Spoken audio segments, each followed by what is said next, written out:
I want to take some time to give some background for people not here about why we're here, our intentions, our values, our hopes, our dreams, and the actions that we are investing ourselves into now so that we can see tomorrow the world that we all deserve.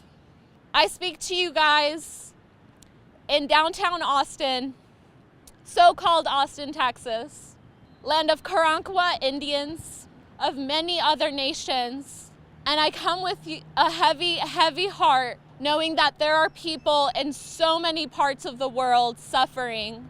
There is an active genocide happening in Palestine. There are active genocides happening in Congo, in Sudan, in Yemen.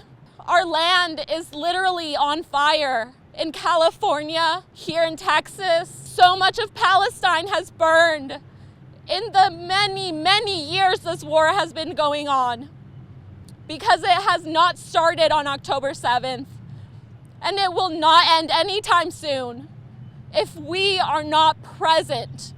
These wars go beyond the 75 years that they have happened in Palestine. They go beyond World War II. Our generational trauma is present in every single one of these incidents that are happening in so many places. There are so many of us who are fighting every day to survive, to feed ourselves, our children, our loved ones, to care for our older adults who are here to still share their wisdom and love and guidance. And it breaks my heart to know that that battle exists in so many places. It's so much worse for some people. There's not a day that has gone by since October 7th that I don't see a dead body, a dead child on my socials, on the news, when talking to friends. I'm tired. I know so many people are tired, and I'm still fighting because I know there are people worth fighting for.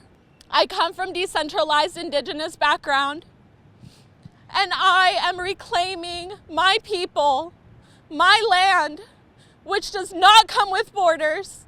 It does not come with worthy or unworthy.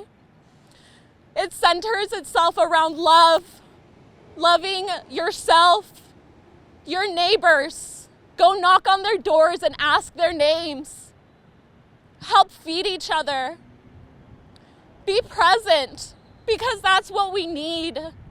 We need more love, love that is willing to fight for each other, to show up the way that Aaron Bushnell did, the way that the still unnamed protester from Atlanta did. They are warriors who are fighting to protect for what they believe in. I know that I can show up in as much capacity as I can every single day. I can talk to my coworkers. I can tell my friends. I can talk to my family members who don't believe about what's truly happening. I can share stories of the people suffering in Palestine. I can share the stories of Rafah. I can share the stories of the entire Hamas Strip that is being burned every day, bombed and tortured in ways that we cannot imagine, but that we can still fight to prevent. I have so much anger, so much sadness, so much pain, seeing people that I love receive news about the next dozenth, take a moment to take that in, dozens of family members passing away regularly. I grew up in a rural part of Mexico where it was normal to know that someone got shot and you couldn't do anything about it. Talking about the further actions that you can do so that people can hear us, so that every politician can hear us. Because things are connected. What is happening in Palestine is connected to what is happening in Austin. The millions of dollars that our councilmen and women choose to send to Israel, that is something that I have a say in as an Austin resident.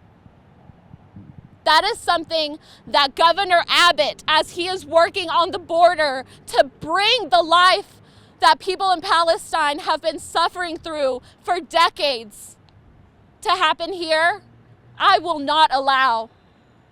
I have seen my people hurt and deported in such inhumane ways.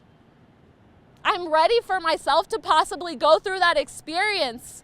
As many of you know, the laws here are changing so that we can also be racially profiled. The way that many ghillie programs, people who take our own cops and teach them Israel tactics to bring back to our homes, to our neighborhoods. I'm going to use every part of myself to make sure people are not forgotten, that Aaron Bushnell's sacrifice is not forgotten, that every Palestinian person, child, man, woman, every person of every gender and religious background who has passed away in the past few weeks and months is not forgotten.